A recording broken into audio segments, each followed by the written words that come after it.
Telangana home minister Amit Shah জির নেতৃত্বে যে নোটিফিকেশন জারি থেকে সেই জারি নিয়ে অনুকারণে তিনি রক্ষক ছিলেন সুযোগ মানকা পাশাপাশি বড় তৈজুল উন্নয়ন বাকে 60টা এমএলএ ত্রিপুরা রাজ্যনি 60টা সিট দংমানি বিষয়ে একমাত্র তিনি বরণ করা রঞ্জিত দেববর্মা বা কাম ফরওয়ার্ড বা আগৌ ভাইয়া এই যে ইলিগেল মাইগ্রেন্ট রমনান বাগাই 60 জননি বিষয়ে 59 জন আচুগুই থুলাইতং বাকি একমাত্র রঞ্জিত দেববর্মা বো কাইছানি ক্রিয়া ত্রিপুরা সাইয়া ত্রিপুরা বাসিনো রক্ষা খানেন বাগাই ত্রিপুরা বাসীকে রক্ষা করার জন্য উনি এগিয়ে এসেছেন উনাকে অশেষ ধন্যবাদ কারণ উনি একাই লড়ছেন আমরা উনাকে ধন্যবাদ জানাই এবং সবাই আপামর ত্রিপুরাবাসী বাঙালি পাহাড়ি চাকমা মুসলমান যারা আদিবাসী আছেন সবাই ত্রিপুরা রাজ্যে তাদেরকে আমরা রঞ্জিত দেববর্মা মহোদয়কে সর্বোত্তমভাবে সহযোগিতা করতে হবে যাতে ত্রিপুরা রাজ্যের মুখ্যমন্ত্রী মাননীয় অমিত শাহজি মাননীয় মানিক শাহজি যাতে এই আমাদের যে ইলিগাল মাইগ্রেশনটা উনি করতে বাধ্য হন কারণ উনি এখনো অবধি স্পেশাল টাস্ক ফোর্স গঠন করেনি প্রত্যেকটা ডিস্ট্রিক্ট লেভেলে ডিটেনশন ক্যাম্প করার কথা উনি করেননি কোথাও আইডেন্টিফাই এবং ভেরিফিকেশন করে তাদেরকে ডিটেনশন ক্যাম্পে নিয়ে যাওয়ার সেটা করেনি 30 দিনের মধ্যে এই কাজগুলো করার কথা এখনো পর্যন্ত উনি করেননি কেন করেননি সারা ভারতবর্ষে ওই একই নির্দেশে নোটিফিকেশনে মহারাষ্ট্র গুজরাট মধ্যপ্রদেশ রাজস্থান হরিয়ানা দিল্লি বিহার পশ্চিমবঙ্গ আসাম চলছে ত্রিপুরা মুখ্যমন্ত্রী তিনি কি ঘুমিয়ে আছেন এই যে এটা আমাদের নির্দেশ নয় এটা মহামান্য হোম মিনিস্টার অমিত শাহজির নির্দেশ কেন করছেন না উনি সেই কারণে আমাদের আজকের এই র্যালি ত্রিপুরা রাজ্যে কেন এরকম হয়েছে এর আগেও ত্রিপুরার মহারাজা 1944 সালে নোয়াখালী রাইটে যখন বাঙালিরা অভ্যস্ত হয়েছিলেন ভৈরব সেতুতে যখন কেটে কেটে নদী বাসি দেওয়া হয়েছিল ত্রিপুরা মহারাজা তাদেরকে আশ্রয় দিয়েছেন এই যে চারিপাড়াতে ত্রিপুরা রাজ যখন এসেছিলেন শরণার্থীরা তাদের জায়গা দেওয়া হয়েছে কাঞ্চনপুরে মহারানী কাঞ্চন প্রভা দেবী 1000 জমি টাকা দিয়েছে যার কারণে কাঞ্চনপুর হয়েছে এবং 1949 সালের পরে যারা ত্রিপুরা রাজ্যে যারা এসেছেন তারা কি তাদেরকে রেফিউজি কার্ড দেওয়া হয়েছিল সেই রেফিউজি কার্ড অনুসারে তাদেরকে মোহনপুর তারানগর ওই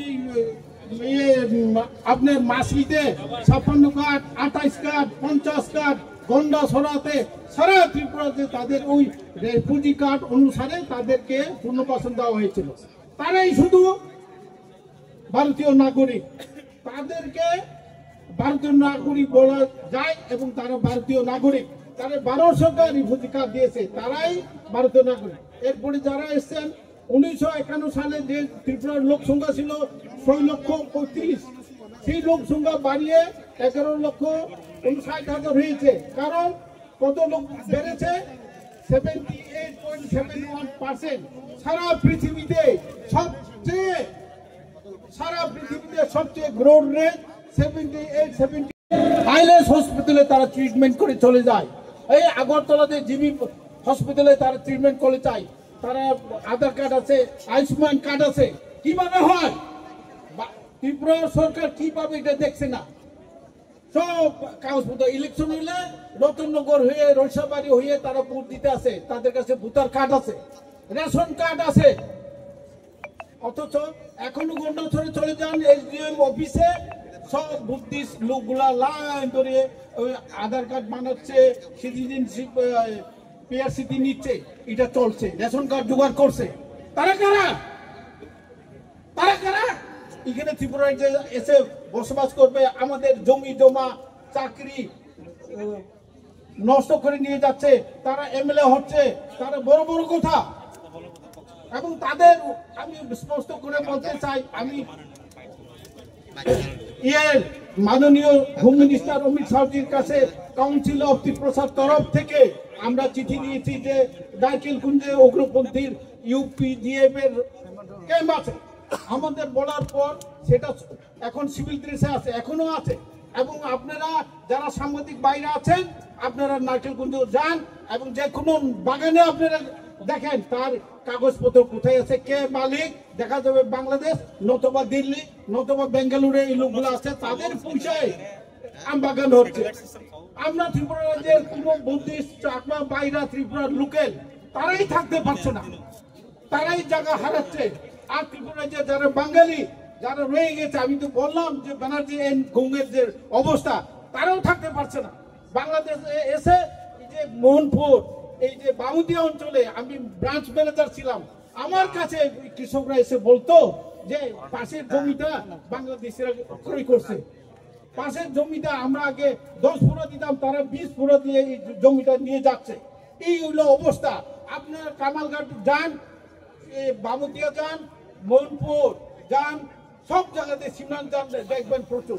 আমি কিছুদিন আগে বাবা নার্সারি এখানে চলে গেছিলাম, একটা বিল্ডিং দেখিয়েছে, বলছে এটা বাংলাদেশের কিনা, তালা দেওয়া, তারা যখন দরকার হয় এদিকে আছে আবার তালা দিয়ে বাংলাদেশে চলে যায়।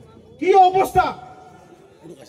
যার কারণে ত্রিপুরা সরকারকে যে বিজেপি গভর্নমেন্ট ইলিগেল ইমিগ্রেন্টের কারণে এখানে যুক্ত হয়েছি। আমরা কোনো রাজনীতির পক্ষে দায়বদ্ধতা নেই, আমরা শুধু ইলিগেল মাইগ্রেন্ট এই অন্যায়ের বিরুদ্ধে আমরা লড়ব।